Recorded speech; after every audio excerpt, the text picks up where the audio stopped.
বাংলাদেশের সাথে সম্পর্ক জোরদারের প্রতিশ্রুতি দিয়েছে চীন। বেইজিংয়ে প্রধানমন্ত্রী তারেক রহমানের সঙ্গে বৈঠকে এমন প্রতিশ্রুতি দেন দেশটির প্রেসিডেন্ট শি জিনপিং।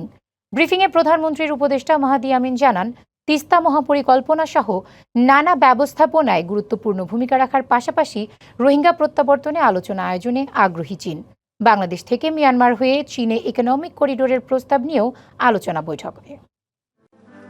স্বনির্ভর অর্থনীতি আর স্বকীয় সংস্কৃতির দেশ চীন সফরের শেষ দিনটা প্রধানমন্ত্রী তারেক রহমান শুরু করেন চীনের জাতীয় বীরদের সম্মান জানানোর মধ্য দিয়ে।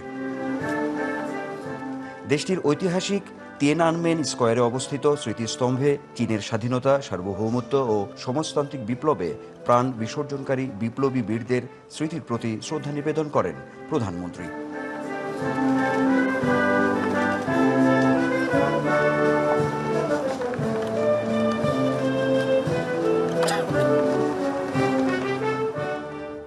এরপর সফরের সবচেয়ে গুরুত্বপূর্ণ বৈঠকে যোগ দেন বাংলাদেশের সরকার প্রধান। চীনের রাজস্বিক গ্রেট হলে বৈঠকে বসেন বাংলাদেশের প্রধানমন্ত্রী ও চীনের প্রেসিডেন্ট শি জিনপিং। আলোচনা হয় দুই দেশের স্বার্থ সংশ্লিষ্ট বিভিন্ন বিষয় নিয়ে। ব্যবসা, বিনিয়োগ, অবকাঠামো উন্নয়ন, বাংলাদেশের নদী ব্যবস্থাপনা, সেবা খাত সহ বিভিন্ন ইস্যুতে একসাথে কাজ করতে চায় ঢাকা ও বেইজিং। পরে চায়না কমিউনিস্ট পার্টির ঐতিহাসিক মিউজিয়াম পরিদর্শন করেন প্রধানমন্ত্রী তারেক রহমান। এছাড়া ন্যাশনাল পিপুলস কংগ্রেসের স্ট্যান্ডিং কমিটির সদস্যদের সাথে সৌজন্য সাক্ষাৎ করেন তিনি। প্রধানমন্ত্রী ও চীনের প্রেসিডেন্টের বৈঠক ও সফর নিয়ে সংবাদ সম্মেলনে জানানো হয়, 17টি সমঝোতা স্মারক সই ও 16টি পয়েন্টের একটি যৌথ ইশতেহার দ্রুত দেয়া হবে।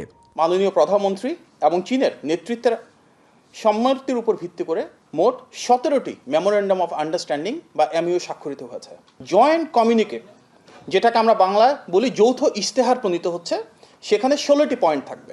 You've seen through the interactions with the business leaders. চীনের ব্যবসায়ী প্রতিনিধিদের সাথে মাননীয় প্রধানমন্ত্রী তারেক রহমান বাংলাদেশে বিনিয়োগ নিয়ে আলোচনা করেছেন। Will generate billions in investment. প্রতি সপ্তাহে সর্বোচ্চবার বিকাশ পেমেন্টে 50 জন হবেন পেমেন্ট চ্যাম্পিয়ন। জিতে নিন টিভি সহ আকর্ষণীয় সব প্রাইজ। তিস্তা মহাপরিকল্পনা সহ পানি ব্যবস্থাপনায় চীন গুরুত্বপূর্ণ ভূমিকা রাখতে চায় উল্লেখ করে মায়ানমার হয়ে চীন পর্যন্ত একটি ইকোনমিক করিডোর করার আলোচনা হয়েছে বলেও জানানো হয় সংবাদ সম্মেলনে। তিস্তা মহাপরিকল্পনা সহ পানি ব্যবস্থাপনায় চীন গুরুত্বপূর্ণ ভূমিকা রাখতে চায়।